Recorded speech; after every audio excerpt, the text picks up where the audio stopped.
Before we get stuck into your rugby story, Mike, I always go back to the beginning, mate. So where was home for you as a kid and who lived at home with you? Born and bred in Oldham. This is where I am now, in a place called Saddleworth, in a village called Diggle. 'Cause if you Google Diggle, Diggle, there's only one Diggle in the world. Um, so yeah, I was very lucky because obviously it was a sporting town. The schools all played sports, so grew up playing playing. I must have played everything when I grew up because even my junior school, you look at today's environment with schools, and there's not as much an offer for the kids. But when I was in junior school, I played rugby, I played football, I played cricket, I played badminton. I remember playing badminton, and I went to senior school, and you did all those things plus swimming, plus cross country, plus basketball. So, and actually, I loved everything. Well, I did love swimming, to be honest, because we all went in. You had to do a mile for our badge, and I came out last. So, but it wasn't a race, John. It wasn't a race. Yeah, yeah. So I've never been a great swimmer. So, but yeah, so lucky. And then the rugby and football wise, I had Featherstone Rovers fan as a teacher in my junior school. So of course he was mad on rugby. He actually took us to Wembley when I was 11. We played in this curtain raiser in the 1977 Challenge Cup. So we played in that. Always great memories, that you'll never forget when you're 11 years old. Probably shaped your career a little bit. That, and then I went to Saddleworth School, and Phil Larders our head of PE, and Phil at the time was a current Oldham Rugby League player. And in my time that I knew him, in terms of then 5 or 6 years, he went away and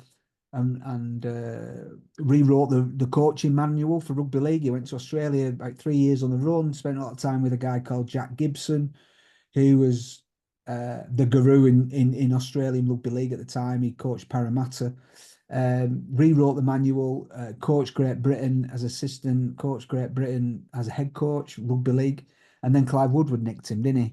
Clive Woodward nicked him. And you look back and you think, wow, look at you don't know at the time that you're getting this excellent coaching, from professionals and from really enthusiastic people who want you to do well and stuff. And no wonder I spent all my life in rugby league after that upbringing.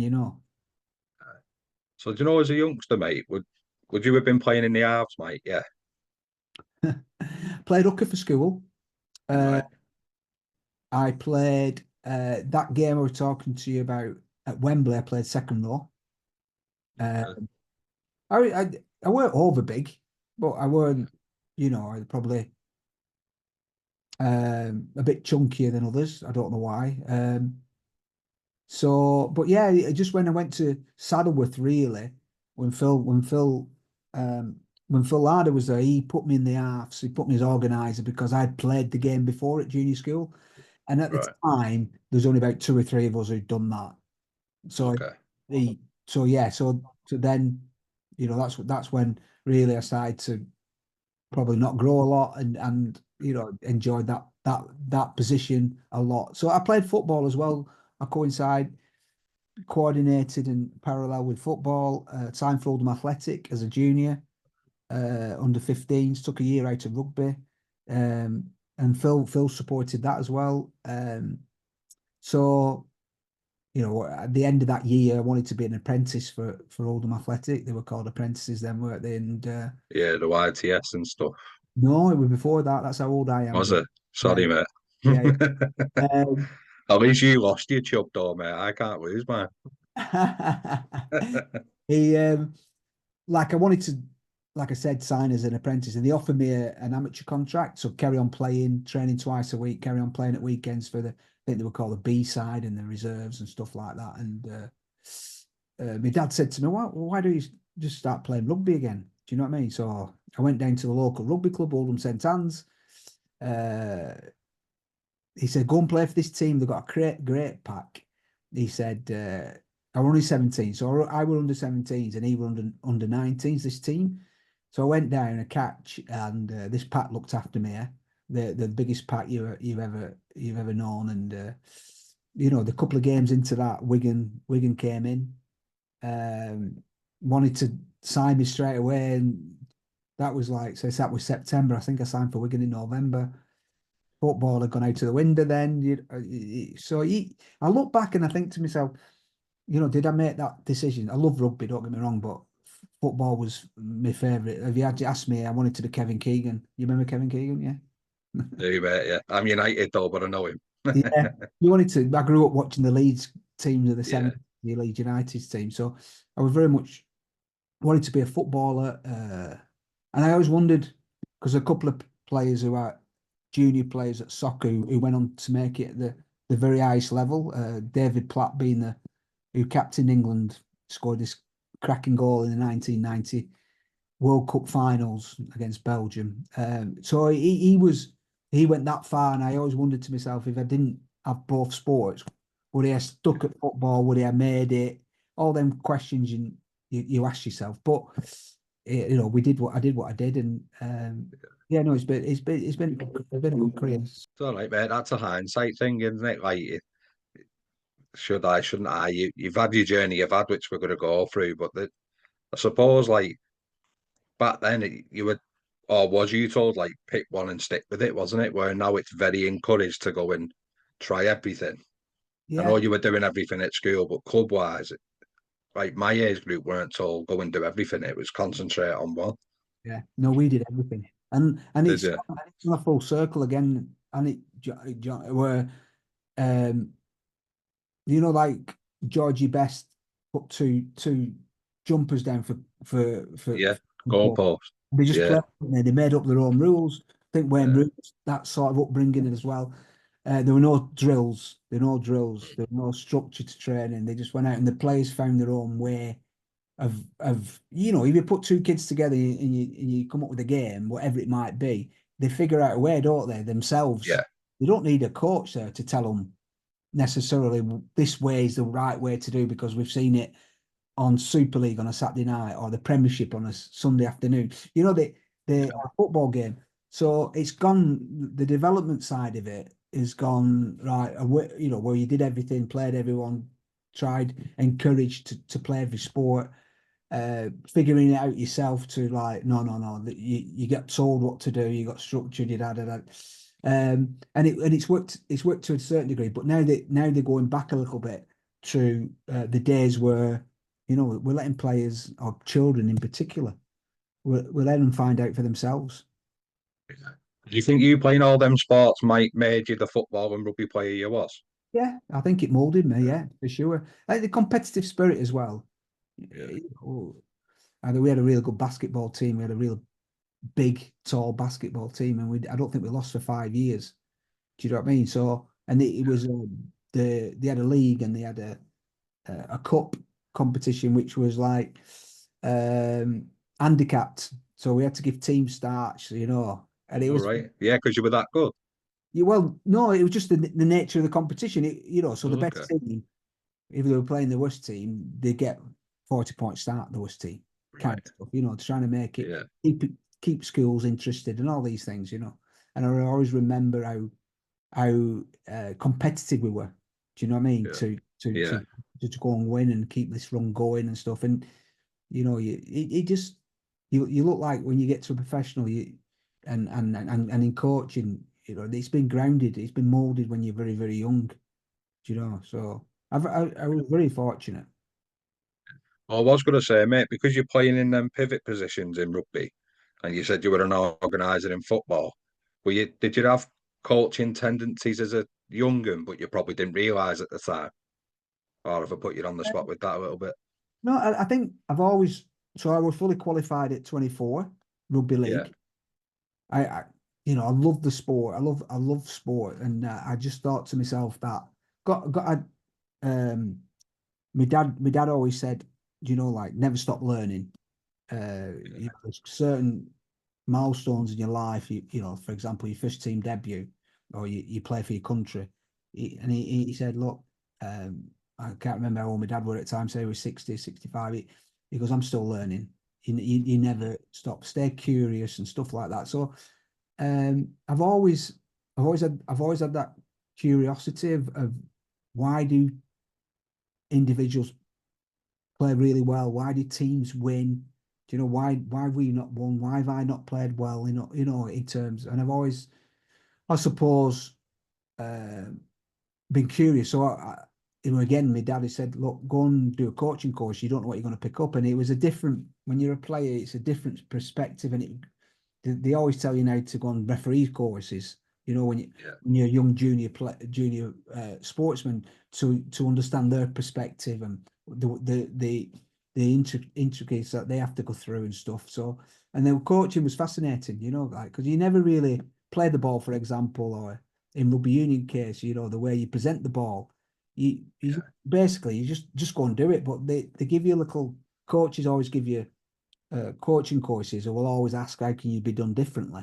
Do you know what I mean? And you get a different perspective on things. So I suppose that, and the fact that I was always in that position just grew me as a leader, if you like.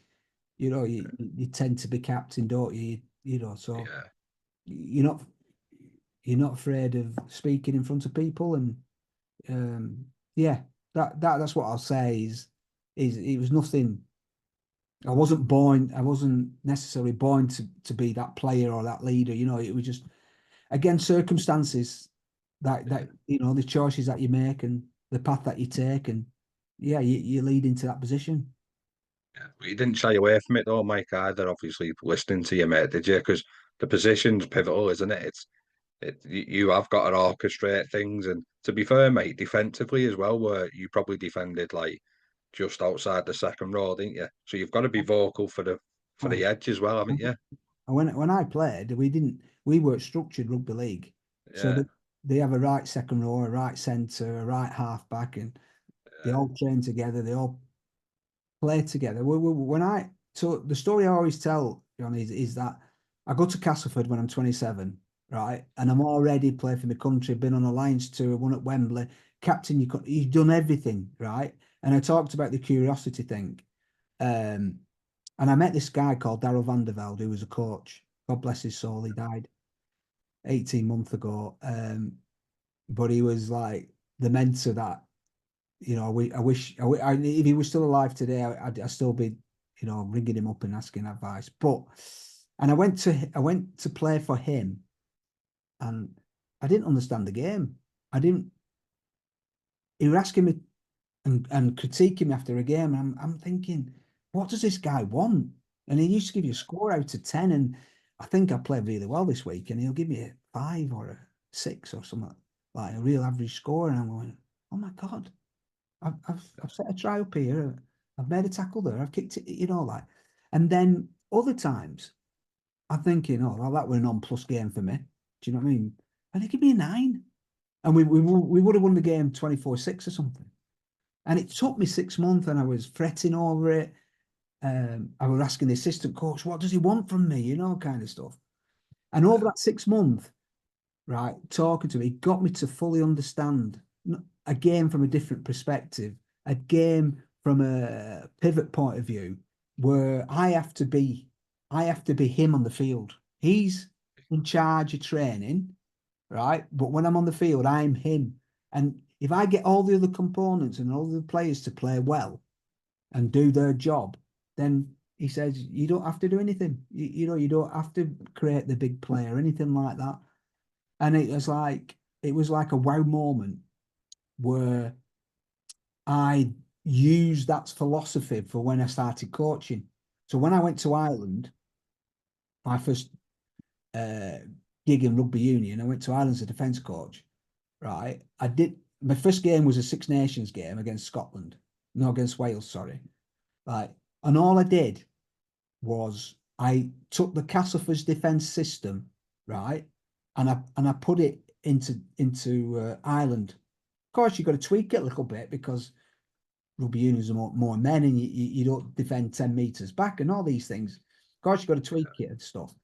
But the philosophy that Darrell van der taught me about coaching, I was lucky again with Ireland because there were no defence coach before me. There were no comparison. People were like, because I was the first defence coach I ever had, they were hanging on to every word I said, and I was making it up, honestly. I was doing a Richard Branson where I were faking it before I made it. But it's the curious side of me, and that it's been forever there. And you say, like I've been good at it or whatever, but you've had to be, because you had been that guy who they're like relying on, to direct them. How would you have took that approach? I know I'm going a bit off, mate, sorry, but how would you have took Daryl's approach maybe at 21, 22? Would you have challenged him instead of being curious, or how would you have dealt with that? I think at the earlier, to answer that, I think if I would have got Daryl at 21, I'd probably play for Great Britain more, I'd probably play for England more, I probably would have won more. Do you know what I mean? Yeah. And I remember the first phone call, as light as day. So I was on the transfer I was on the transfer list at Oldham Rugby. Yeah. Right. They put me on 150,000. And I get this call from this Australian. Hi, mate, Daryl Van der Velde here, mate. Says, I'm going to come for you, but you're on too much at 150,000. And bang, he puts the phone down. Right. Okay. All right. 3 weeks later, whatever it was, he brings me up. Right, it's down to 77,000. He says, so I expect you to come to training tomorrow and bring your driving license. And he said, but what are you not going to do? You're not going to chip over in your own 22. I'm not having none of that. And I'm going, I said to Sally and my wife, I said, and I've not met him yet, and he's bollocking me. I've not played a game for him yet. And that's how it all started with him, kind of. He made me, John, listen to this. He made the first session I was talking about. We trained, and then last 15 minutes of training, he goes, got football out, start playing football. And he told my team to take the shirts off. Right. So I'm loving it because, like I love football and stuff. And he pulls me over after. I think he's going to tell me I've a played or something. He's going to tell it. He goes, I told your team to take the shirts off. I said, no. He goes, look at you. You're fat. You're fat. You need to get your diet right. So I'm thinking, Just called the worldie and he's digging you out about your diet. So yeah, to answer your question, I think I would have been a better player if I had him at 21. I love how fond the memories are as well, mate. Like the smile it brings you. That's what sport's about, isn't it? Yeah. So going back then, mate, and did you ever flirt with rugby union as a player before Wigan come along? No, No.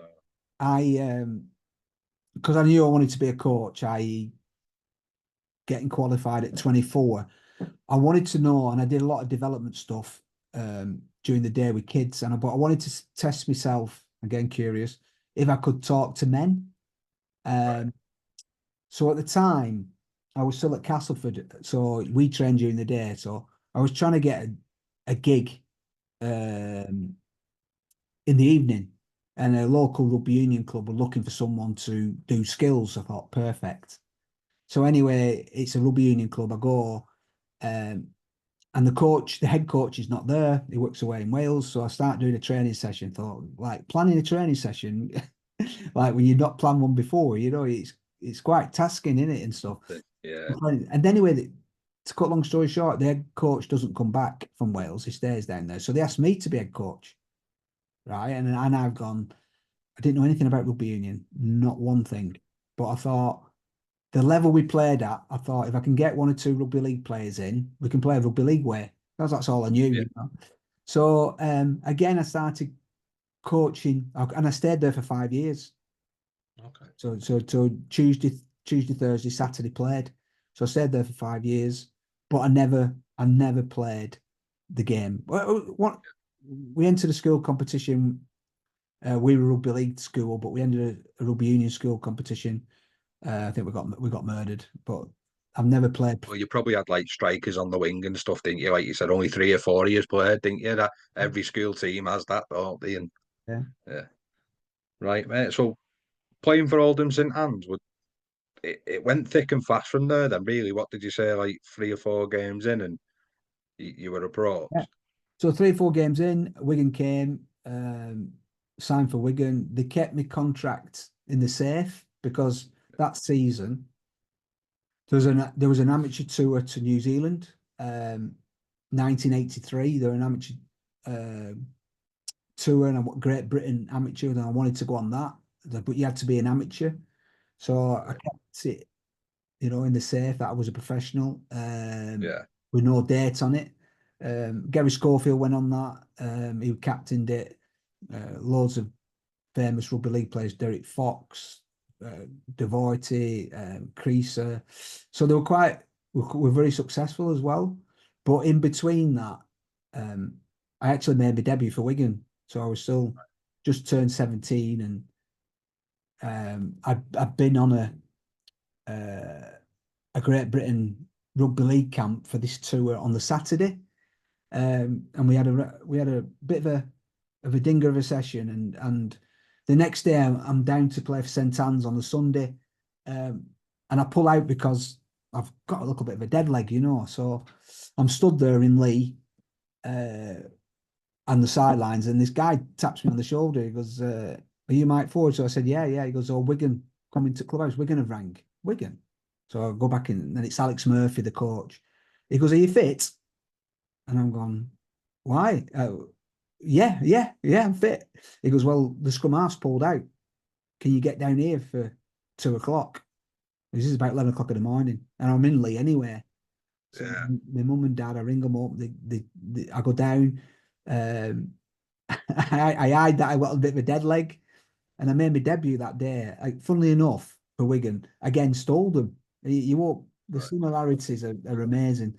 So adrenaline and all them things. You get through it and stuff. And then I played the next. That was the only 4 games left, and I played in the next 4 games. So I've gone like from not thinking I wanted to be a footballer, and next news I'm playing for Wigan's first team, kind of stuff within a space of 6 or 7 months. How So do you cope with that, Mike? Because you're a young lad, aren't you? And yeah, you get it must be really like overwhelming at times. I can't remember that. What I remember is um, knowing that the way you coach these days and the preparation that you do, and it just probably won't get never done again at that, Yeah. So they just throw you in. That's the way it was. Yeah. They and you just yeah, If you you're just good enough, you're old enough, mate, want it? yeah, yeah. Yeah. Um, I was just yeah, I remember being buzz. I remember buzzing. I was still at school. I was at sixth Yeah. form. It's nuts, isn't it? Yeah. No one were bothered. It was like Yeah. rugby league.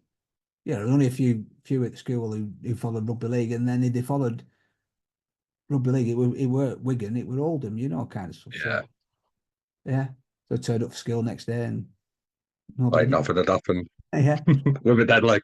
and like So how was it at Wigan for you then, mate? And did anyone like put their arm around you, or was it quite a brutal environment back then? yeah, a bit of both. I think there were a couple of players who put their arm around me for sure. Um, David Stevenson, God bless his soul now. Graham West were the captain, massive Kiwi, about 6'6", 6'7". But it was brutal at the same time.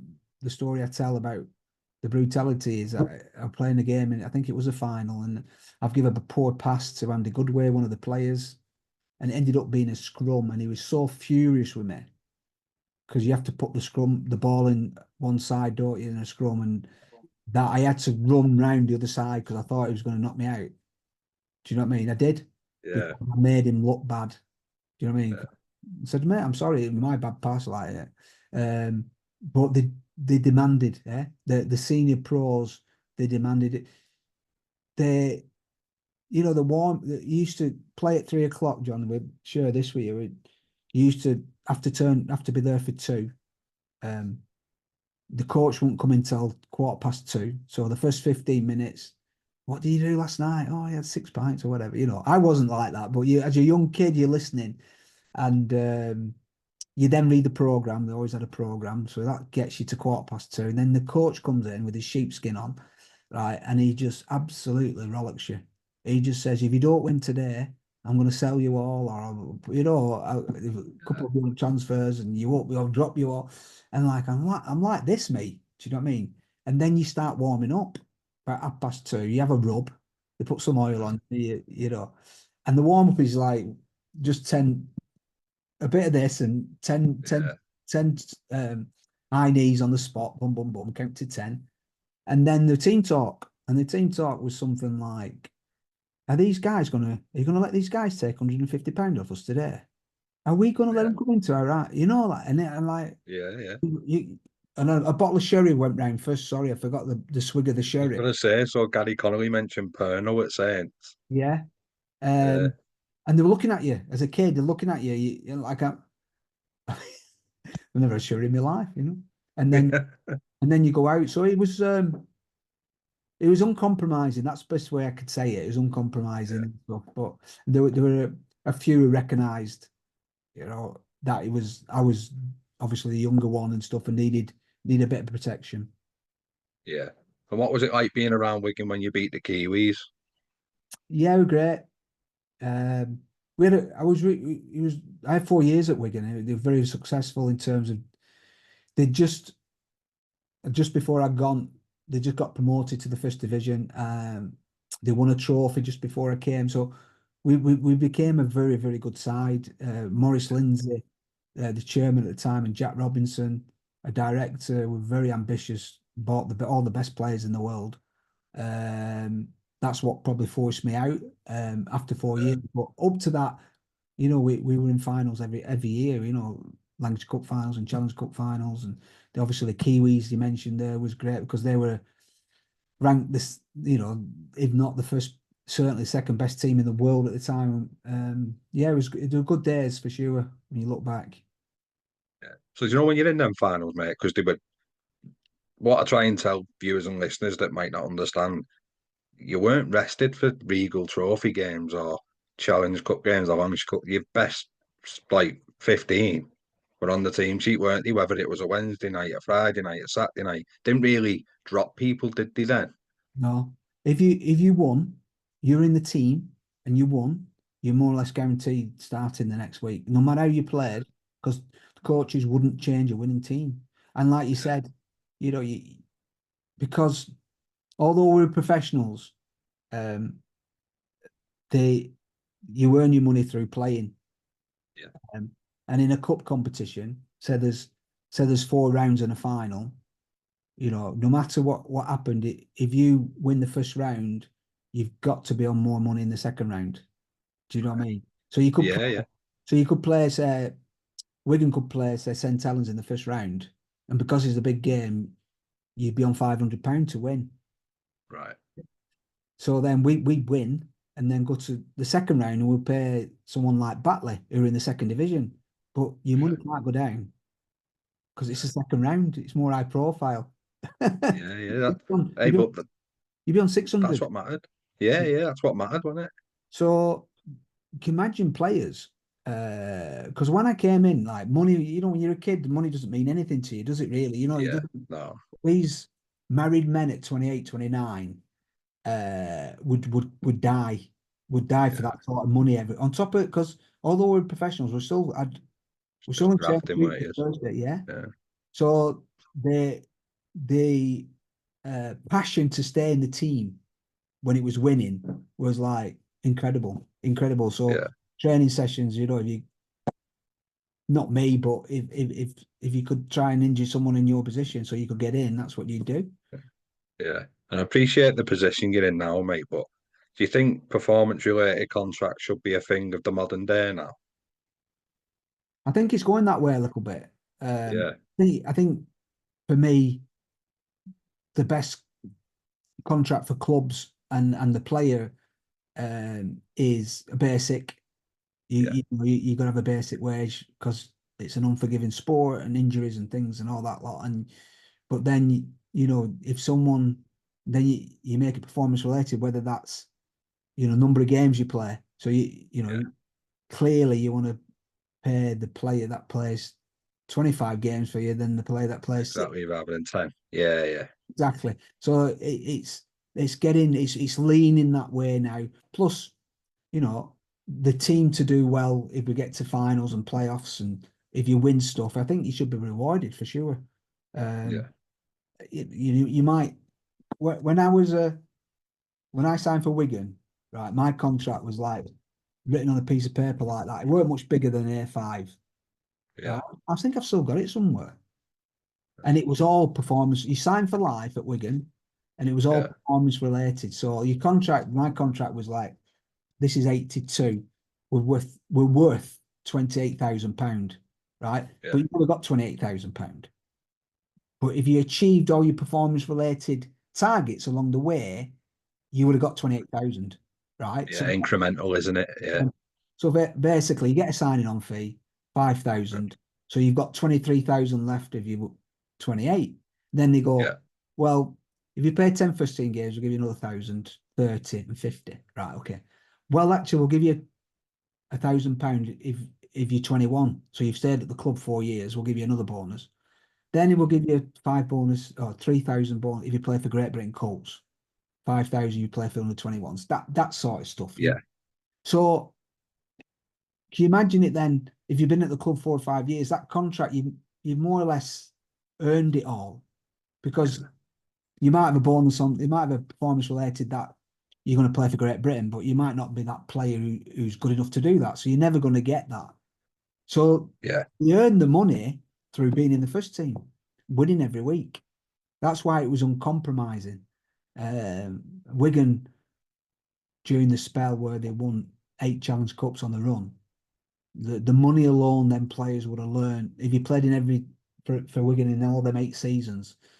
I shudder to think how much money they earned just from that competition alone, just in match money. yeah, Yeah, yeah. Like I said, you do earn it. And I spoke to Clint a couple of series ago, the York owner, and he said as much as a player wants out of a club can get rid of a player as well. And that's what us fans don't get, do we? yeah, yeah, Like it's easy for both parties really if they want to make it difficult.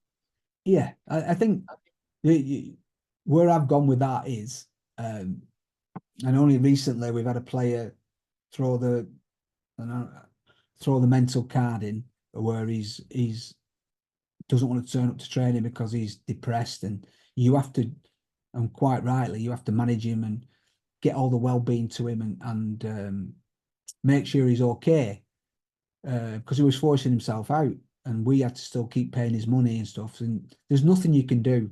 Yeah, You have to just do the right thing. And so we released him because that's what he wanted. And we yeah, released him on the Monday and on Thursdays in the squad to play for the other team he signed for. And I right. tried to go to the Rugby Football League and say, look, this is happening. There's nothing we can do Yeah, about it. Do you know what I mean? He's yeah. clubs come in for him. He's forced his way out, and he can't play for us. He can't train for us for 6, 7 weeks. But yet, 4 days He's immediately available.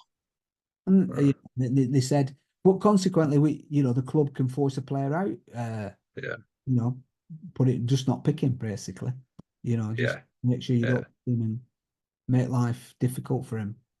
yeah. Are you happy for that to stay in, Mike? And I'll make a note now. Or Yeah, because it yeah, happens, doesn't it? And we yeah. I just don't want. I've not come to trip you up, mate. That's basically what no I'm. no because Yeah, the way I coach and stuff is relationships, and uh, I've learned that you don't coach like this from day one, but you you got to talk to the players. You've got to um, understand what's happening in their life, and it takes a lot of time.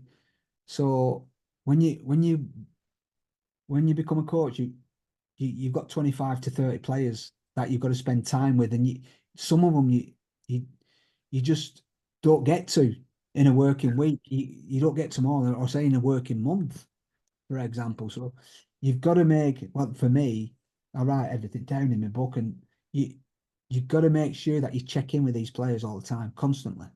Not yeah, and it mainly I was doing it because I wanted to see if there's anything going on in their lives, yeah. because as a wife left on, is Happy it home's a happy player, isn't it, Mike?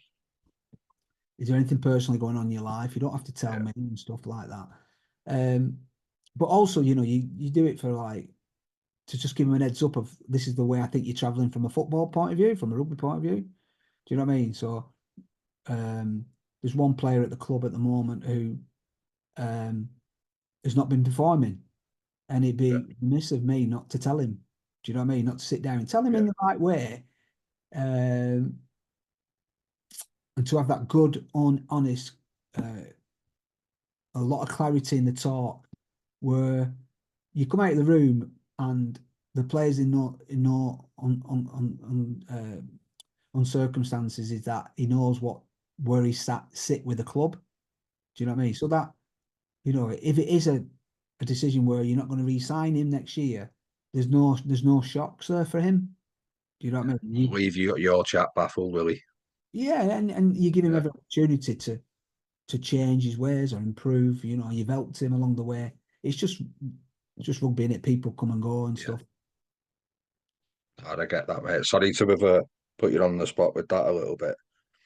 And the other thing was you mentioned about the playing and coaching later, which I know we've not finished on the Wigan thing yet, but it players at the amateur union club that you were helping don't appreciate the strain that it puts on your home life, did he? Because Well, your working day is rugby league, and then you've probably not got a lot of crossover time at home before you go to coach the union, did he? Because I never used to be honest, mate, till I started doing this. yeah, yeah. So it was good because we'd finish for 1 o'clock at Right. Castleford, right, and you'll be home for 2, 2:30, and you don't train till 6. So there's a bit of time there. Wasn't too bad. Yeah. But I only the last 3 years of coaching Dukenfield, the amateur side, I Yeah. was coaching. I was player coach for a rugby league side, Oldham, for 2 years. So, and we used to train at Oldham Monday, Wednesday, Friday, and play Sunday. And I used to train at Yeah. Dukenfield, Tuesday, Thursday. And yeah, he put, when you're young, you've just been married, you've got 2 young boys coming through, eventually 3 boys. You got to make ends meet, haven't you? Yeah. So we justified it by me being out every night and weekends for that short period in my life when you're young and you can do it. Yeah. It is we as me and Sally Ann as a couple, we said she's not going to work. She's going to look after the kids and she's going to Yeah. look after the house and everything like that. And I will do what I do. So there was Yeah. no friction between us. There were Man like that. Yeah. yeah, yeah, and we needed the money. You, Yeah. Well, you, fundamentally, that's it, isn't it? you needed the money. You had to pay a mortgage and kids, and you just don't know what life. When you have a kid, you just don't know, do you? How No. much it's going to cost and the things that involves and stuff like that. And The so lads can play on that Dukenfield pitch, mate. They can play anywhere, can't they? Field of The Dreams, mate. carpets they're on now. Field of Dreams. Yeah. So although like you think, oh God, you're out every day, every night, it's like it wasn't stressful because it was making ends meet, and it was like it was like a partnership, So yeah, Oh, nice, mate. That's how life works, mate. Teamwork, isn't it? And at home, and in your work life. So you made a move to Australia, mate, didn't you, with the Eastern Suburbs? So was yeah. that in the off season when it used to work like that? No, we played at Wembley that year. Yeah, we're off season. Sorry, it was the Yeah. off season. Because they were still playing. Um, Seasons are now we've gone to summer that they run concurrently, don't they? But we had a player who played for Eastern Suburbs back in the day called John Ferguson, absolutely brilliant. So the coach, the famous coach, rugby league coach, don't know if you heard of him, called Arthur Beetson, was coaching him, and the scrum half got injured. So he asked John Ferguson, who played on the wing for us in that final, would I go back with him, for 12 weeks as cover? So I was 19 at the time, and well, like you just jump on the plane, don't you? You go anywhere. So I played a lot of, I think it was under 23s. I think the reserve grade were called something like that. So I went for 12 weeks. So I played, can't remember, but I didn't play first grade football till the last week, and so what happens in rugby in Australia at the time? The reserves will play, and then the first team plays straight after. So all the reserve grade players have now sit on the bench, right? So you all sat on the bench, and if your position got injured in the first grade, you went on. And although he didn't get injured, they put me on for the last half an hour of the game, the last game at season, just to give me that experience. You know what I Yeah, mean? So I could say at 19 I played in the NRL, you know, kind of stuff. But yeah. Well, yeah, you technically have, haven't you? yeah, well, yeah, and it Yeah. was great. It was great, just independence and seeing how other people do it, you know, other teams do it. Again, curiosity got the better of me and stuff. So um A yeah, common theme here, Mike, isn't yeah, there? What was the standard like then, mate, compared to over here in the 23s? yeah, I think the second time I went, Yeah, when I was when Daryl Vandervelde, the coach at Castleford I mentioned earlier, he took me yeah, to over to Australia and I was part-time development officer and you go to schools in Brisbane and they were teaching me how to tackle. I mean, I was 27, 28, and you go, right, we're doing tackling today. And like you couldn't criticize them at all.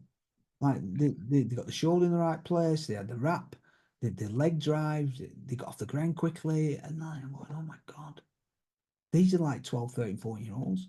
And it dawned on me how well the coached at junior level. And I've always said, you know, the reason the Australians are in front of us at rugby league is because of the coaching at junior level. Do you know where we might, so early. yeah, Yeah, you know, rugby union would be the same where you might have a dad, you know, a yeah, dad taking on because he's the volunteer who wants to do it. You know, very rarely do you yeah. get. But and it was like, yeah, that you know, obviously knocked on to the first grade. That's why they were so good because the development they had at schoolboy age. Right. So do you like the way clubs are trying to strike the partnership now with an Aussie club? Like I can't remember it. Someone's partnered up with Penrith, haven't they, and things. They're swapping ideas and York, rugby union York, collaborate. yeah, York.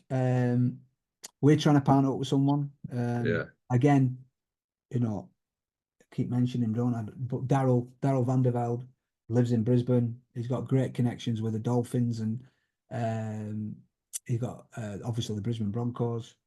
That would have been a natural one for me to get Daryl to, you know, pave the way for that. Um, but certainly, I don't know if you know that uh, we're putting a Super League bid in on Friday. The club Oldham, right. um, and we're trying to get an exclusivity uh, partnership with the Broncos to help us in that bid. Um, so yeah, I think it makes sense. You know, do we have the number of players in Super League and in Rugby League in general at a professional level who are good enough? Uh, Probably not. I think there's only 4 teams won the grand final, isn't there? Uh, Yeah, Whereas I think Canberra in Australia finished second last year, and they've gone and been league leaders this top year. the ladder. Yeah. Yeah, So it's like that's how competitive that is. It's not necessarily unlike the NFL where there's a quarter system, but every team seems to be very, very evenly matched. And we haven't got yeah, that in England. And I think that's because of the junior coaching. I really do. yeah. So No, I like that, mate. And I won't go into all this draft stuff and that. I know your head's probably mangled with just the bid, mate, itself. But something does need to change, mate, doesn't it? yeah, But yeah, yeah, without question, to make it more competitive, you know, yeah, to have a fair chance of actually, you know what, we can win this year if we get it right. It's not yeah. the moment. No, and blowouts are going to happen, mate, aren't they? Through injuries, through suspensions, through player movement, coach movement, but not as regular as we're seeing them. That's what everyone's after, aren't they? Yeah. Closer, competitive, regular games without a pointless loot fixture. So while we're on that, mate, and do you believe in the Lancashire Yorkshire Derby, and is it something you'd like to see? I get player welfare. This is just hypothetical, but is that something you'd like in the calendar, or does it not? Look, I think if we keep doing the same thing over and over The again, same answers. yeah, and this Super League going to 14 teams, you know, are the teams going up going to make it Super League any better? Well, we get rid of loop fixtures, but there's going to be some good hidings next year. Do you know what Yeah, I mean? Because we're not ready in that respect of being really competitive. Now you give us 2 or 3 years to prepare and get a squad together. Yeah, then maybe. So yeah, I don't. We've got to do something different, and um, anything that I think is worth a conversation. Sorry, you think I'll be able to turn the telephone off, wouldn't you? That's all right, mate. Right, listening more important stuff than this. You're just helping me out. Um, anything that's uh, is quite again curious, and you might as well have a go at it. Go at it. You know what I Yeah, mean? That's my view on it because if you don't, you're going to end up with the same product. You know. So yeah. Uh, Obviously, mate, this will go out after the bids are put in and that. But do you think maybe Darren linking up with London might hinder your prospect of affiliating with Brisbane? yeah, so he's independent, Darren. Or is it? He's Yeah. independent. It's nothing to do with Brisbane. That's the first thing I thought of when I saw it Yeah. this week. Look, we're not with the Broncos at the moment. We've No, exchanged yeah, we've exchanged a few emails, but yeah, that's my very first thought. I think this bid, John, is it's what happens from today. So the bid has got to be, you know, it's my wife. she's the boss, mate. You do as you're told. She's in Spain. She probably had a few. Sangrias. Um, I'm just going to tell her I'm on a podcast. Yeah, Sorry, no worries, mate. stop it. So stop ringing me. Um, so it's what happens. It's what happens from today onwards. So anything that's gone on in your past, right, doesn't really count. Yeah, Um, right. you know what I mean? So Yeah, we're not the favourites because for the last 20 years we've not been anywhere near a Super League club. And it's only his last 2 years since me and Bill Quince took over. That doesn't matter because what you got to put in there is what are you going to do in 26, 27, 28 from a financial point of view, the sustainability in that, and also the competitive squads. What squad can you put out next year? Right. And there's our current squad, we have 19 ex-Super League players in. We've already shown yeah, before this came out, we've already shown our ambitions. So yeah. what You can attract them, mate, can't you? yeah. So Yeah, no, we're not favourites. I always ask people why. And then when they tell us, I go, well, it's not the criteria is not on that. yeah, 'Cause we play in a 13,500 all-seater stadium. Johnny, it'd be Oldham Athletic, Boundary Park will be the fifth best rugby league ground. yeah. All-seater, brand new pitch, £1,000,000, Mm. brand new pitch, 2 years old, but fantastic atmosphere. Do you know what I mean? The Rugby Football League have tried to use it for semi-finals and women's Super League finals and things like that. So we've got the facilities. We're a rugby league town. We've got one Yeah, of the strongest amateur clubs in the country. Up there with Wigan's and Leigh's and Hulls and stuff like that. But we've got a competitive team on the field now. You yeah, know what I yeah. mean? We just got to forecast what we would do in 26 if we're in Super League. Well, I'll go and sign, you know, X, Y, and Z. Yeah. I'll try and Well, it's sign. difficult that, mate, innit? Because it's all right them saying, what can you do in 2026, 27, 28? Well, some players will depend on league status, won't it? Yeah, of course it will. So you can only project X, Y, and Z will come if A, B, and C happens. Yeah, And then it's, yeah, you it's can going only to. do what you can do, can't you, Mike? It's, The other thing is that they've not told us, like the 12 clubs that get in. So 12 clubs will be in on IMG scoring. The top 12 IMG scores will be in and they get 1.3 million. The other two clubs, we've got to do this forecast, these assumptions of like, well, what are we getting? Well, you won't be what's your 1.4. budget? Yeah, Is it nothing? Is it 500,000? What is it? Do you know what I mean? So yeah. it's gonna be something, but what's it It gonna comes be? across like we shoot ourselves in the foot all the time, doesn't it? Time, yeah. Yeah, So right. Well, back to you then, mate. And you sign for Leigh. Well, I mean, Wiley. Don, if you go through all my clubs, we'll be here till 10 o'clock at night. Yeah. Um, So look, Wigan signed Andy Gregory. Um, I just wanted to play. I was still a kid. I was on the bench. Sean Edwards decided he wanted to be a scrum half too. So I wasn't even second choice. Greg was first, Sean was second, I was third. Um, I probably jumped at Leigh too early, but it was a club that came in for me. And although when I first went to the first training session, I thought, oh my gosh, what have I done? Because it wasn't Wigan. The form I produced at Leigh actually got me on the Great Britain tour in '88. So Gregory were number one on the tour to Australia, and now was number two. Now, if I would have stayed at Wigan as number three, not playing, I probably, where would I have been? So yeah, again, I took control of that. I was proud I took control. Look, I just want to go out and prove to everyone I want to play every week. I want to be in the shop window every week. Do you know what I mean? yeah. To play for it, and it worked from that respect. But I really wanted to go back. I really wanted to sign for Oldham. So after a while, less than 12 months, in fact, they came in for me and I signed for them. So I had three One of good. your proudest moments, that Mike. Sorry, going home.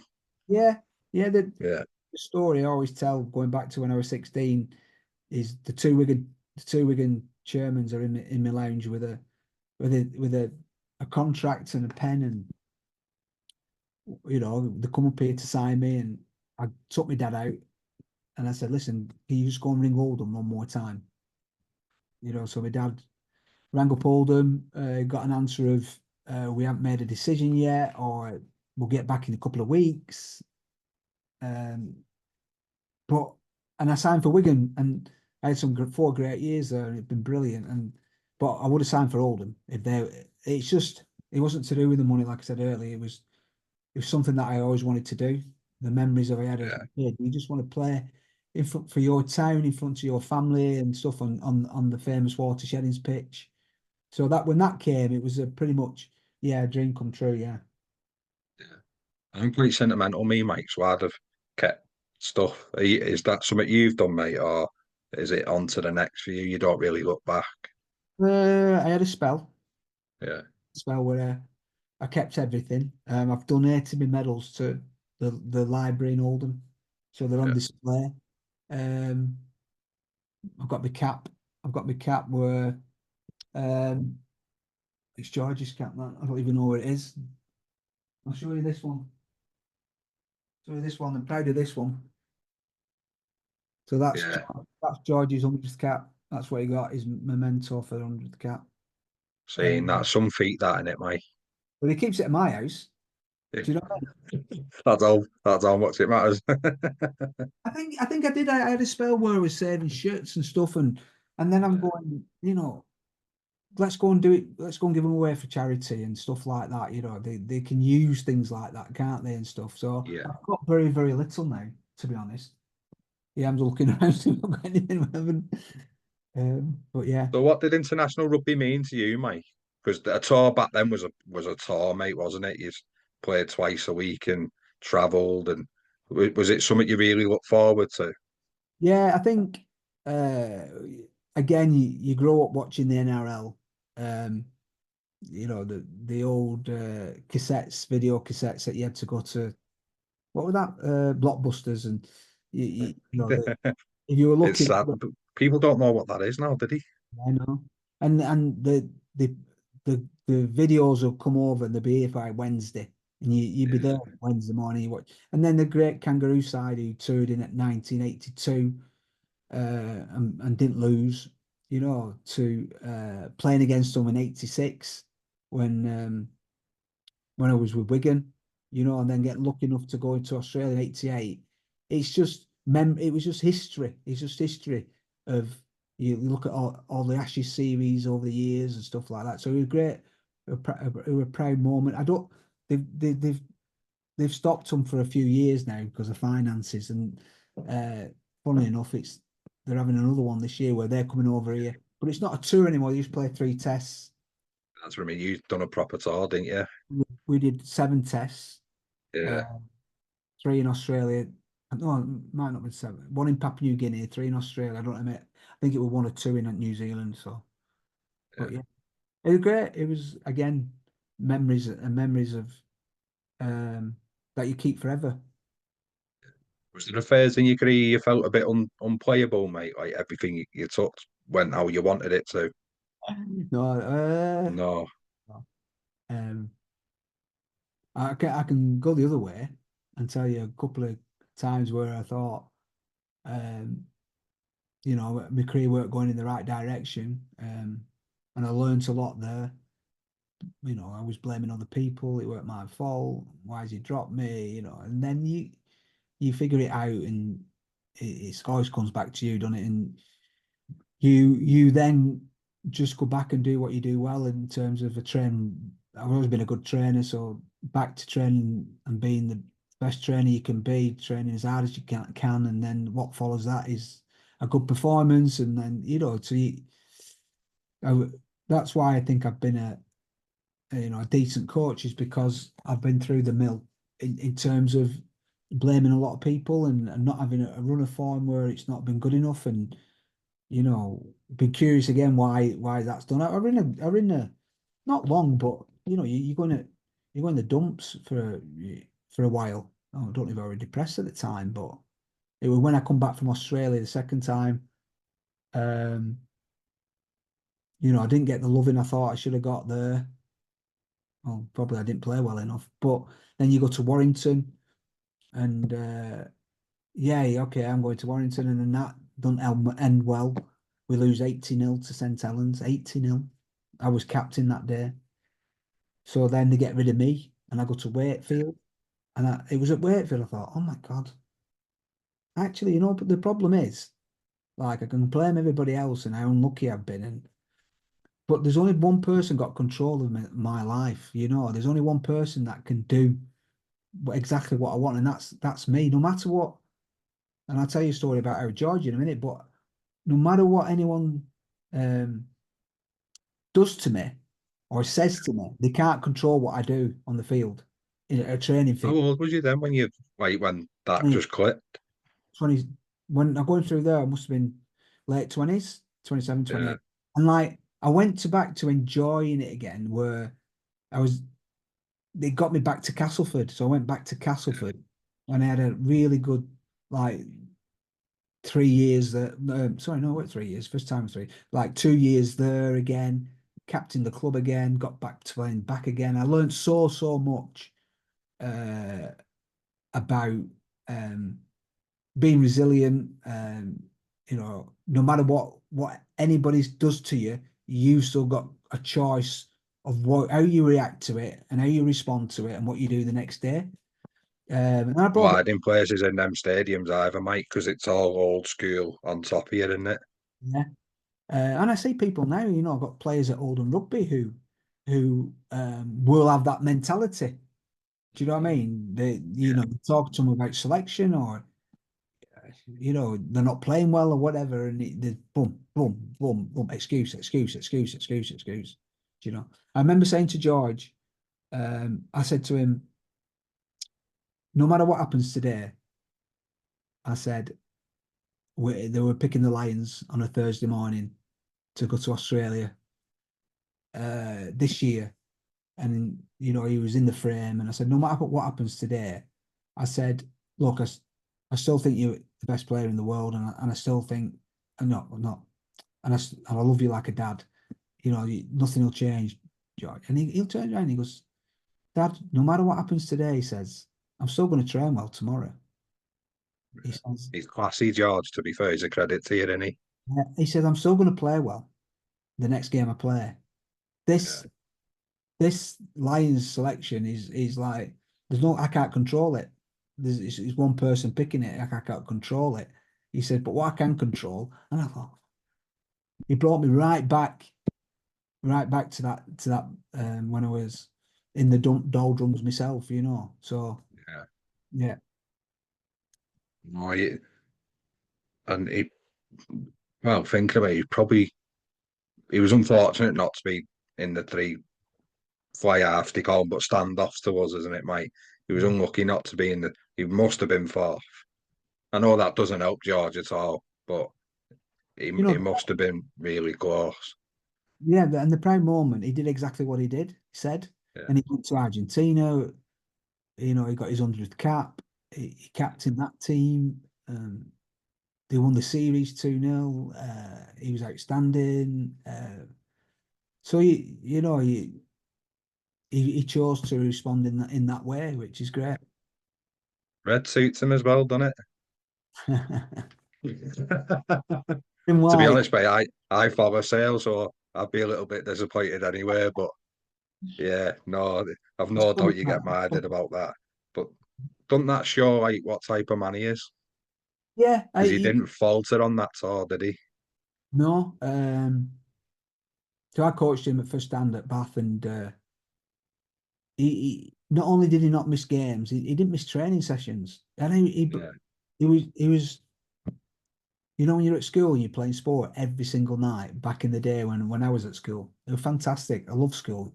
And you do different sports every night. And no one talked about you're too tired or you're fatigued or you've done too much. You got the energy to do it. And that's the type of person he is.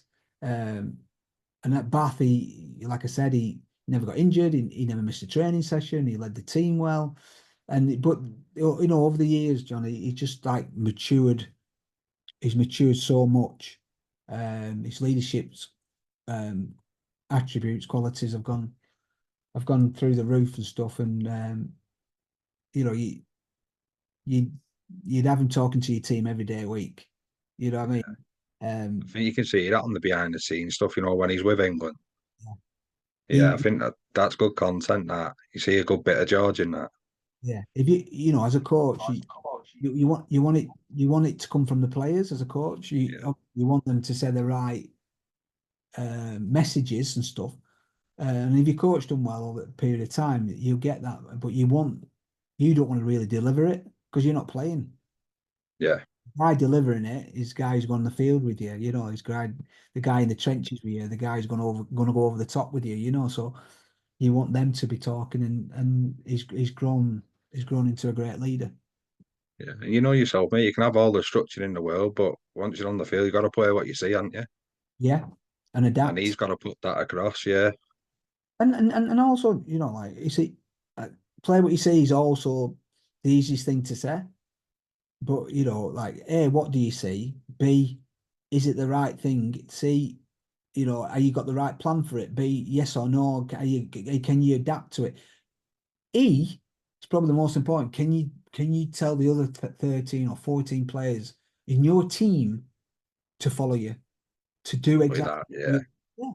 That's, you know, so of course you need more leaders than one. Of course you can. But that, you know, when I used to put a message down um, on the field, um, and look, I've been given messages and I've just not took it in.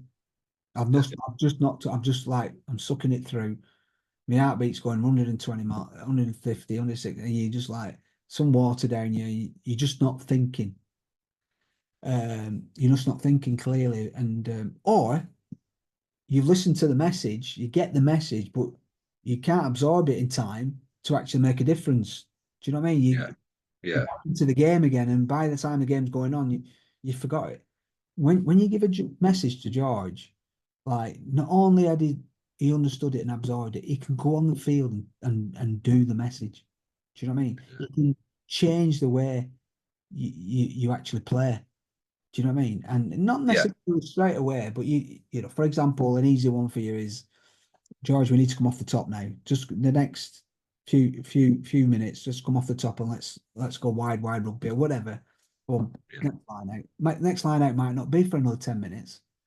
Do you know what I mean? Your line out. So but Bobby will remember it. yeah. So No, he is a credit to you, mate. He gets some stick, and his behaviour is impeccable from what everyone sees. So no doubt you're proud of all of them at that matter. So coaching, mate, when it become playing's gone and coaching's now the playing. Was it Bramley was your first job or Yeah. first rugby league job? Yeah. How was that, mate? Is it a scary Yeah. transition, or because you've already tasted it a bit, is it smooth? I was moving on from Castleford, and I remember Salford offering me a deal Super League to stay in. Um, but I wanted to get on the court. I wanted to be a coach. I mentioned it to you earlier. I wanted to be a coach. And Bramley, who the director of Bramley was a Castleford fan, and I got to know him. And he goes, "Oh, you want to come and play for us in the end of your career?" And I've gone, "Well, if you give me the job of a coach, I'll come." Do you know what I mean? Tongue in cheek, like he goes, "Right, okay." So next news, I'm player coach. Is Now, this the John Kay, Mike? John Keir. Yeah, Yeah, no, it was, yeah, he was around, but he wasn't yeah, anything to do with this. right, Um, so I knew I was good enough to obviously to play, but yeah, they probably wouldn't have employed me as a coach because I had no experience as a coach, kind of right, stuff. So I used my playing bargaining tool yeah, to get a coaching job. Anyway, so it was a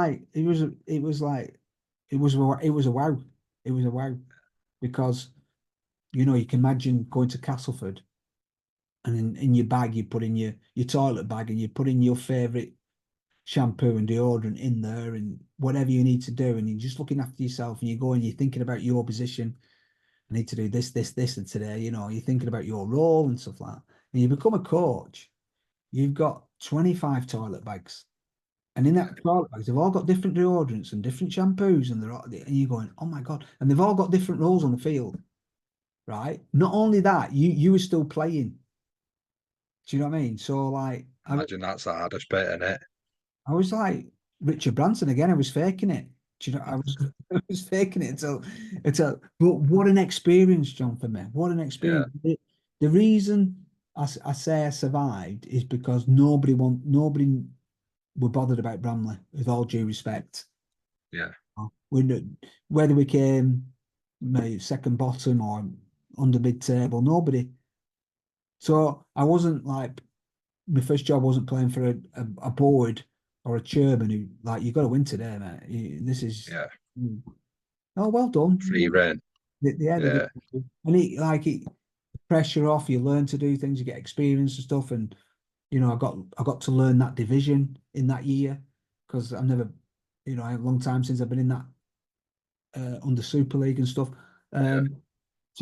And it was fantastic. It was a great experience for me, So and then I went. What would you do, Mike? Sorry, would you be on the bench, would you, so you can see the game from that perspective? And no, you'd start as well.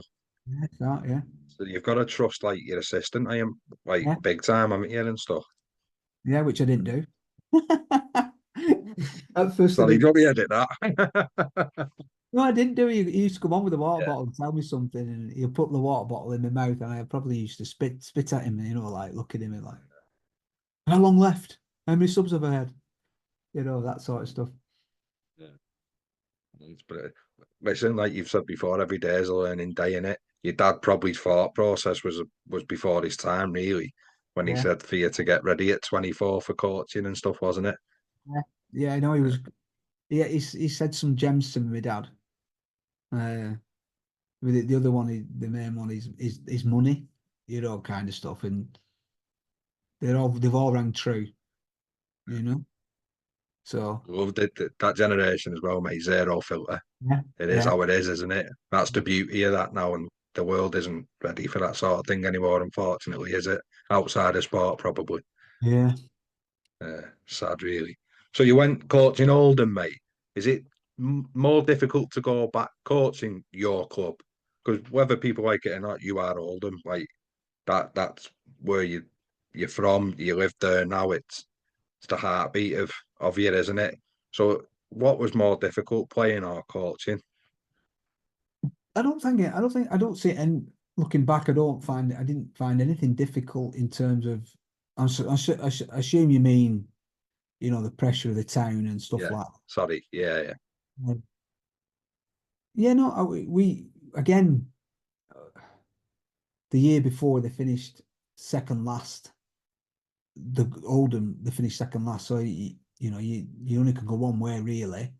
Um, and we got to the playoffs the first year. We got to the grand final the second year.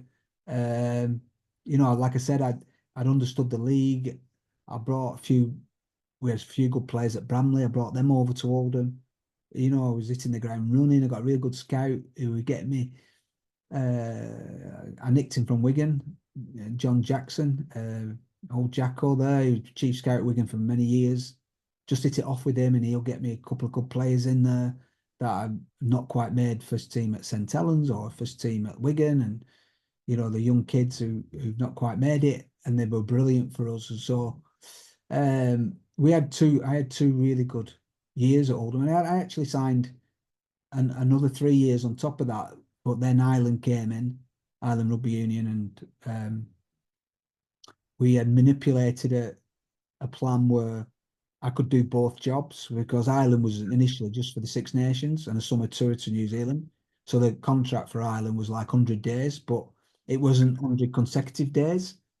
It was a block of the Six Nations, and when the follow week in the Six Nations, I could go back to Oldham, or you know, in between the Six Nations and the tour, I could go back to Oldham. So we all agreed a plan, all parties, and I was signing, being announced the next day, and Oldham Rugby pulled out and said, "No, we're not letting. We've thought about it deeply. We're not. We don't want you to go. We want you to stay here." And I said, "Well, you can't do that. You know, we've agreed, and I'm gonna."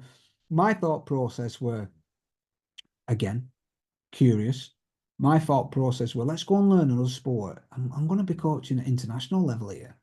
Let's go back, and I'll bring back everything that they're doing that I think is applicable to rugby league, you know, at our division. Yeah. It's like no brainer. Plus, when I'm away, my assistant can step up and he'll be growing, you know, like, so it all made sense to me. So, but anyway, I, they pulled out. They said, in fact, they said I could only go if Ireland give Oldham 25,000 euros. So I thought to myself, no, this is wrong. This now, we've agreed it. We talked it through for weeks. So anyway, I resigned. I thought I'd only be in rugby union for like them 100 days. 100 days. Yeah. Yeah, and 22 years later, I mean, Yeah. So what was the bridge there, Mike? How did that relationship happen with Ireland? well, the story is, so they ask Warren Gatland's coaching Ireland Yeah. in the foot and mouth year. So they're playing. They got cancelled a couple of games in March time, and they got rescheduled for November. Ireland went up to Scotland and got beat, a really bad result.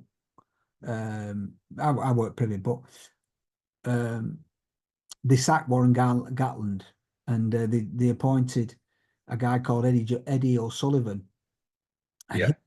he rang up Phil Larder, who was coaching England rugby union at the time. You remember Phil Larder? Yeah. School teacher. So, and he said to Phil, look, I want to employ a defence coach from rugby league. He said, these are the names I've got on this sheet of paper. And there were three names. He says, what do you think of them? And I weren't on it. So one was Larry Hanley, one was Mike Gregory, and a guy called Steve Deakin. So he gives his opinion on it. He goes, but can I give you three more? So now he's got six, and I'm on the second three.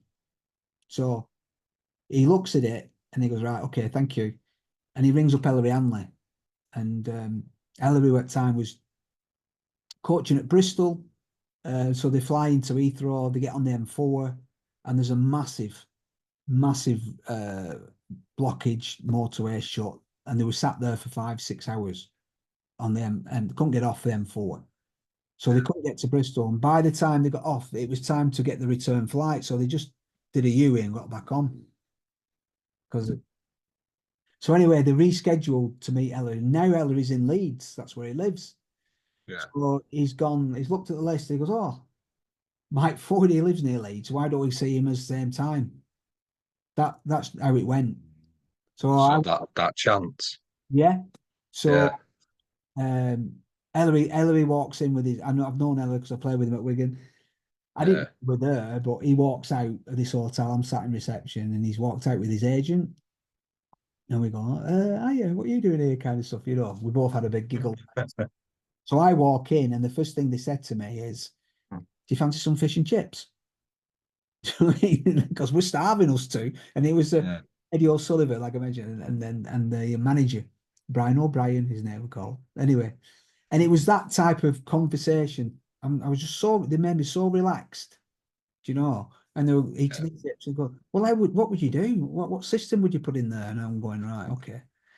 This is what I do, and this, that, and the other. And I asked him, Eddie, why he pointed me and not Ellery, who thinking that Ellery's asked for too much money, you Yeah. know. And he just said, we just got on with you. It was just we think we could have got on with you, no matter what. We didn't know whether, but any of you could coach. He Yeah. said, but you had that, down to earth Irish personality that they loved. Um, and so then, and it was only a trial anyway. So yeah, so it like you look at your career and you think, if that wouldn't have happened, then Sliding doors. Yeah. yeah. Yeah. So that's how I got it. How did you work around the intricacies then, Mike? Because you're new to the game. Expect it. Yeah. I've been coaching Dukenfield, to be fair, for 5 years, but like I said to you earlier, I coached them like a rugby league team. So I didn't get to know the lineouts. I didn't get to know the scrums. I didn't get to know the ruck. Yeah. Do you know what I mean? Just get the ball quickly and stuff. So I've gone there now. All I have to do is the only training session they've ever done for defence, would you believe, was like British Bulldog, Oh yeah. British Bulldog, or hitting shields. That was five Right. defence when. So I come in and I put my two markers at rugby league. I put them at the side of the ruck and called them pillars. Yeah. Right. And then my next defenders, I called them A, and the next one's B, pillar Yeah. A, B. Right. And a lot of people use that now. But Yeah. that's how I did it. And them two roles as pillars were the same role as the markers in rugby league. So if the scrum half at the base of the ruck ran, it was your responsibility. And I just Yeah. Hold your share. yeah, but Yeah. if the scrum half passed it, then Up and out. Yeah. yeah. Yeah. And Eddie O'Sullivan was good because he challenged me from a curiosity point of view, and he made me really think about the way I delivered it. He made me draw it up, which I worked great on computers. He made me to get examples, look through all rugby union tapes, get examples of um, where I could back it up with with somebody doing it right, kind of Yeah. stuff. And it was good, and it was so. I don't know, 4 years, 2 years, I would have ran back to rugby league because I didn't know what I was doing. Yeah. And then after 2 years, I quite like the World Cup in 2003. I thought, what an occasion. I realised Brian Noble at Bradford have offered me a job back as Bradford's assistant coach, Northern. Like in that 2 years, I would have ran for that, Yeah. Super League. But now I've gone, I don't quite mind this. This World Cup's not bad. The number of jobs that were available. Um, if you wanted to have longevity as a coach, you're better off in rugby union. Then started to enjoy it. Actually, started to enjoy it. Yeah. I went to Saracens after Ireland as head coach, and I'm thinking to myself, God, in 5 years, or not 4 years, I've gone on a coached Ireland 4 years in Six Nations. I've gone on a British and Irish Lions coach as a coach to New Zealand. I'm now head coach of Saracens. Like I'm gone, oh my God, 4 years ago I was just coaching Bramley, like Yeah. and I it, love how you reflected though, mate. You give yourself a chance to do that. Might have yeah, only been for a split second, mate, but at least you did. yeah, and I didn't. Saracens were a massive learning curve for me because I wasn't ready. I wasn't nowhere near ready.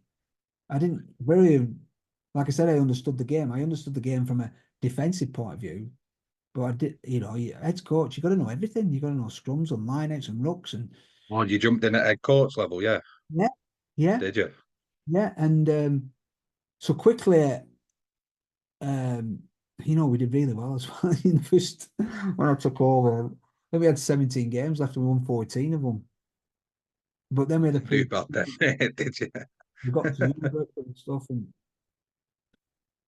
luckily I could drop back, and England came in as a to offer me the defence coaches, and I grabbed it. I grabbed it straight away because I knew I was, when I say faking it, I've said it a few times, that I was, it's going to take me ages to learn how to do that, and I didn't enjoy it because um, I didn't know what I was doing. I was coaching world class players who were asking questions that I couldn't answer.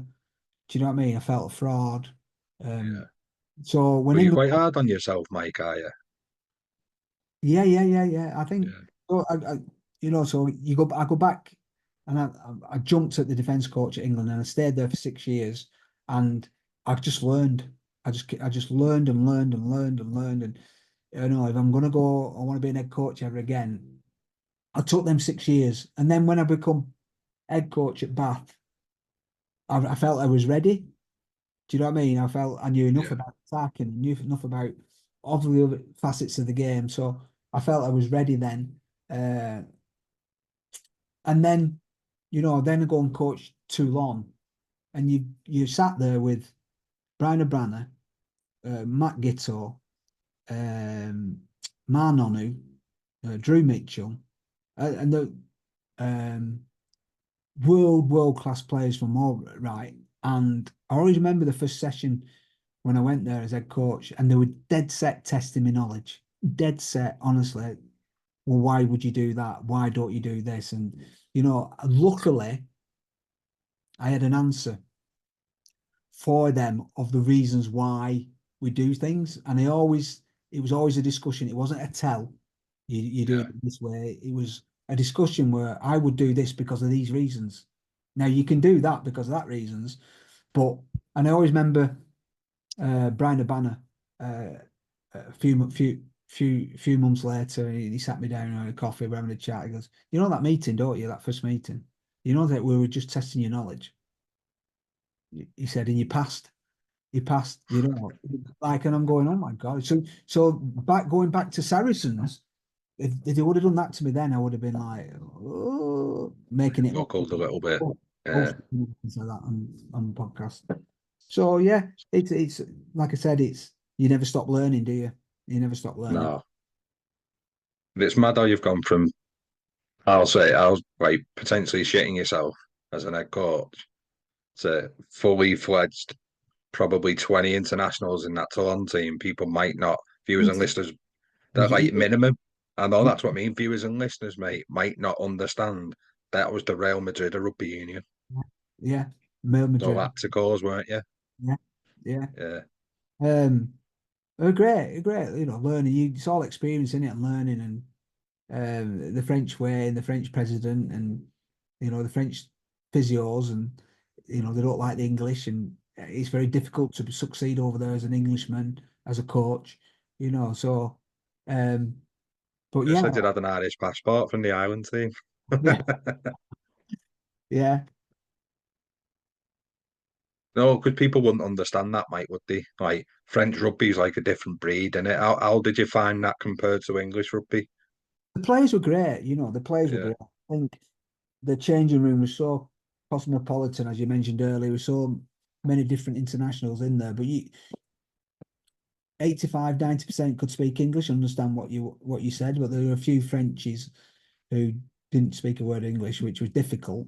But yeah, the physios, uh, uh, the they couldn't speak English as well, and the strength and conditioning couldn't speak English as well, and that was a difficult thing for me. Is like yeah. your staff where you could sit down and have a chat with them and talk everything through. We're always like translating everything. It's like it worked great. So we consequently missed things. Got missed things that found out. But the players were brilliant. It was just like I just said, the staff were it was difficult with them because of the language barrier. You weren't scared of a challenge, mate. You went abroad a couple of times, didn't you? Like Germany, Dallas, Belgium. So them would they have been a classed as emerging nations then, Mike? Would they? Second, Belgium and Germany were second tier nations. So, I've gone through the Bath 4 or 5 years at Bath, and then I jumped onto America to help set up a franchise, and then, come back and I've done Leicester for a couple of seasons, and I fell out with coaching a lot. I fell out with coaching. I thought it was Steve Borthwick then who was head coach. Things were different then, back. I'm not saying it shouldn't have been different. I'm just saying that things were different. Didn't particularly like the way uh, the coaching was going. Nothing personal or anything like that. You just talk about you're coaching younger and younger players, and you're getting older and older, and you're getting further and further away from them. Do you know what I mean? Yeah, yeah, When you tell stories, they're going, "What are you going on about?" Kind of. So I've told a story to Sean Long today about Steve yeah. Orbit and Sebastian Coe and Steve Cram, Elliot, and like he's 10 years younger than me, and he can just about remember. But like you tell stories from when you grew up, and that what you experience, and these players that you coach now. I mean, they're born in 2003. Do you know what I mean? 2003. Yeah. I didn't working with him, never mind coaching him. You retired in 2001, so I thought to myself, I just want to put something back in the game. I just wanted to go out and not have the responsibility of winning stuff and trying to be the top. And so Germany and Belgium were perfect for me. Yeah, Perfect. You could go over there and see where they're at in the nation and try and help a little bit. And it's you have to after the Galacticos at Toulon, the Real Madrid ones, to go to Germany and see the guys for a fraction, if not no money, go and do what they do. It was quite soothing. Really, it was quite. Um, they still love the game at that point, don't they? yeah, they still love the game. Yeah. That's why they do it. And they run through brick walls and things like that. Uh, Yeah. So So, if it rewinds the back a little bit, mate, and obviously if you don't want to speak about that's fine, but did you have signings and stuff forced on you? oh no, never, never. No. So if you don't, would you have gone and got Sam yourself, would you? Oh, without me pushing Sam, sure. Yeah. Look, Sam, Because I Sam. still think that'd have worked if it had stuck round, by the way. Yeah, I think. Look, I don't want to bring it all back up again. Uh, Yeah. but yeah, it was me who suggested it. The chairman backed me. I had to come up with a plan of how I would do things, which I did. And look, Sam played in the grand final, and Sam played for England in the World Cup. Yeah. So, people saying it was a disaster for him. You know what I mean? It But wasn't. Yeah. that's not too bad, is it? So No, it's not. Yeah. And yeah, yeah, I'm not going to drag it all up. I just think I personally that would have worked. yeah, I think so as well. Yeah. Right, mate. And then we spoke about Oldham loads. You're back there now and you've seen a radical change along with others. What did it take to get you back there, mate? Again, And how much effort has it took to do what you've done? well, yeah, the second bit's a bit. But the first bit was like, again, I was curious why Oldham were right at the bottom, and Yeah. we had them 22 years ago at the time, and we had got to a grand final, one game away from Super League, and you go off to rugby union, you see the club go like steadily down and decline, and what can I do to help? I thought. Anyway, I reached out and I got nothing back um, at all, and then Not even a no thank you, mate. no, nothing back. All right. Okay. And then uh, I get a chance meeting um, with a guy who worked at Oldham Athletic, and he goes, "Oh, Frankel, I get you to see Frank. Frank Rothwell. I just bought Oldham Athletic." So I Right. thought, okay then. So I went to see him. And, how you finding it? He bought a club and this, that, and the other. And I said, look, if I were to buy Oldham Rugby, I said, could we play at Boundary Park? Because we were playing here, there, and everywhere. And he goes, aye, lad, you can. He said, I might buy it with you. I said, right, okay. And it just snowballed from there, really. Didn't really want to get involved in a club that way. And, you talk to a few people and I remember one director, we agreed a price and stuff, and it was going through, and I had one more day to pull out, you know. And I said to this particular director, I said, look, I've been looking at the crowd attendances for the last 20 years. And I said, there's nothing over 2,000. I said, in fact, it's last 6, 7 years, it's been three, 400, you know. Why do you think we're going to make a difference? What do you think? He goes, you can't pull out now, Mike. He says, I've told my dad. Because his dad were 93 at the time. And Yeah. he went to the last time Oldham Rugby won the title in 1957. He was at that game. So he goes, oh, my dad's dead proud of me for being involved in this. And so we always laugh about that now. But Little guilt trip. yeah, and it's just, like moving mirrors again, it's just grown into what it is today, Yeah. Because the development, mate, been, I know you said over the last 20 years it's gone a bit down, but your development since you have been involved has been pretty rapid. I don't think when you'd have took it over, mate, you could have really submitted an application for Super League entry, could you? Not a chance. In fact, I made a point in the press conference when we bought it that uh, I'm not even going to mention Super League. This Yeah. is this is the purpose we're here today, is to reconnect with the town and get the kids back playing, wearing Oldham shirts, try and somehow leave a legacy. Because we had no ground, we had no training facilities, I didn't know what it looked like, but the playing side, of course, I want to get better every week, of course I will. That Yeah. that that'll take care of itself. But to think, if I go back to where the first day we took over, and we went to the office, and I couldn't open the door, John, because there was so much rubbish behind it in terms of like papers and envelopes and whatever it was. Like I just couldn't open it. And then in the room, you just had enough space to walk to the desk to sit down, and then weren't much bigger than the room I'm in now. And there was just rubbish everywhere, programs and nothing organized. And I thought, oh my God. Really can't pull out now. Um, I just think if you look back now and you think like on Friday, 2 days' time, we're going to put our Super League bid in. Do you know? It's Yeah. like it's we might not get it. We might get it. I don't know, but Mm. in that position is like we've not been on a train, we've been on a rocket. Yeah, some turnaround, Mike. I don't think you can beat around the bush with it, mate. It is what it is. It's a massive turnaround. Yeah, You definitely, no offense to some other players, but you definitely wouldn't have been able to bring homegrown players back like you have. You yeah, definitely wouldn't have had a youth development team. You wouldn't have got the likes of Ryan Brealey in. yeah. And It Jack. just wouldn't have happened. Yeah, and I think look, there's more than me here. There's our Yeah, chairman, Doug Quinn. He started a couple of months after me. He was a chairman of Oldham Rugby before. The most generous man I've ever seen. But he's a guy who is well, he's sports boxing. If he said what's his number one sport is boxing, he knows everything about fights around the world. I think Ricky Hatton's his favorite fighter and stuff.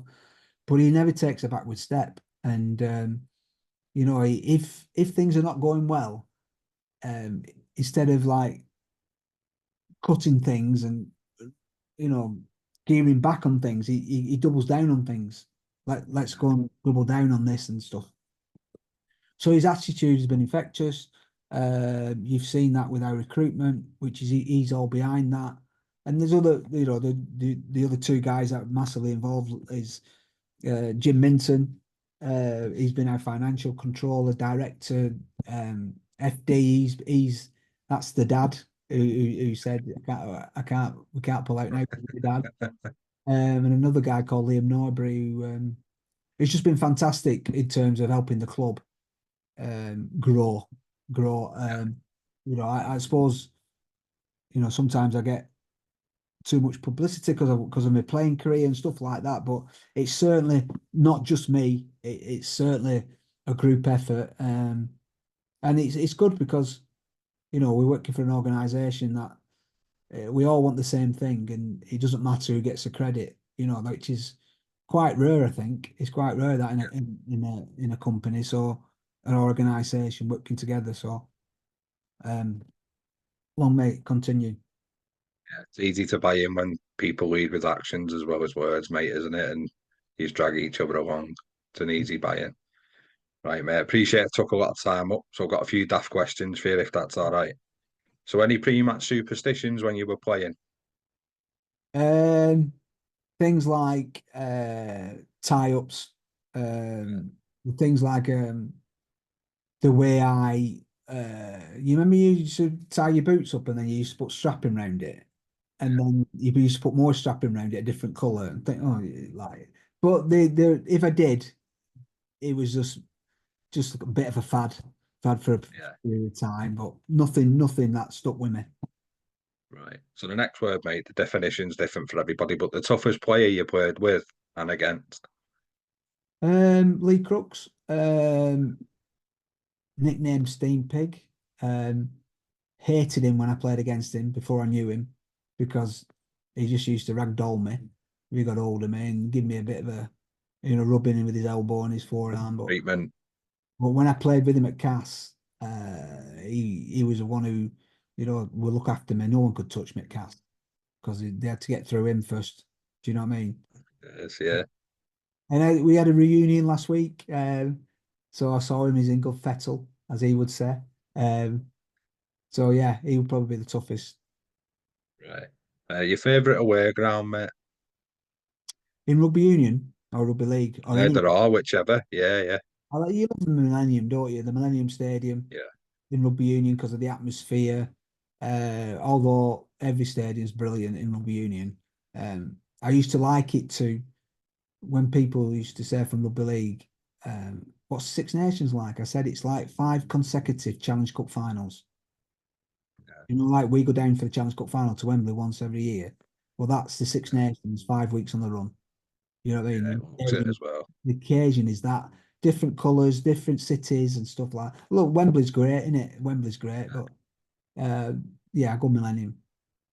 Yeah, mate. So, a player from any generation, past or present, that you'd have liked to have played alongside that you didn't manage to. Um, John Olomu probably. In rugby union, I think in rugby league it would have been someone like Malcolm Reilly, someone just underneath or retired just before I started playing. So all the tough guys and all. Roger Millward would have been a great player to play alongside as a standoff. So yeah, there's a few players there. Yeah. And if you could tell a young you anything, what would you say and why? Um, I would say less ace, more speed. I would say probably um, take your time and have more patience in making decisions. And the reason why is because sometimes you something's happened to you, you're a bit hot-headed and you go straight into the next one, whereas you would have give it on some occasions you would have gone to bed and thought about it. You might have made a different decision. Certainly the bigger decisions like went to Australia, my dad said rent. No, right. So, because you never know what might happen. And of course, I buy donor and stuff, so again, my dad were right. Just things like, but I was rushing. I was rushing all the time, to make decisions. And, sometimes less days, more speed. That's what I would say to a younger me. Right, mate. And if we'd had a few beers or ciders or whatever you drink these days, mate, and the microphone gets in your hand, what would you give us song-wise? I'd always, I'm a rubbish singer, by the way, and I don't go on Yeah, camera. But if you ever had to find there's two things. You had to do a song for England on your debut. So as a coach, as a player, you have to sing on the coach going home. So I uh, sang Amarillo, Show Me the Way to Amarillo. And then, but I have done Country Roads a couple of times. yeah. The party version of it. Yeah. So I'll be honest, mate. I have to be intoxicated to get anywhere near a microphone. So I'm with you. I'd be a backing dancer with your mate rather than a singer. that looked good. Yeah, well, only the shuffle, mate. Nothing special, just a side to side. If you're willing to, mate, a 1 to 15 or 13 that you played with courts, but if you're not, that's fine. Say again. So Oh, if you're willing to, yeah, the, if you can, Yeah, if you could do a Oh, 1 to 15 of players you've coached, or a team oh, 1 to 13 that you've played with, yeah, that would take too long, mate. But what I can give you, Sam, mate. I'll give you the. I think one of the best players I ever played was Ellery Hanley. Um, Yeah, he was gold, and but the best coach by a country mile, Daryl Van Barrow. Daryl Vanderveld. Yeah. Yeah, oh, he was a great man, a great man.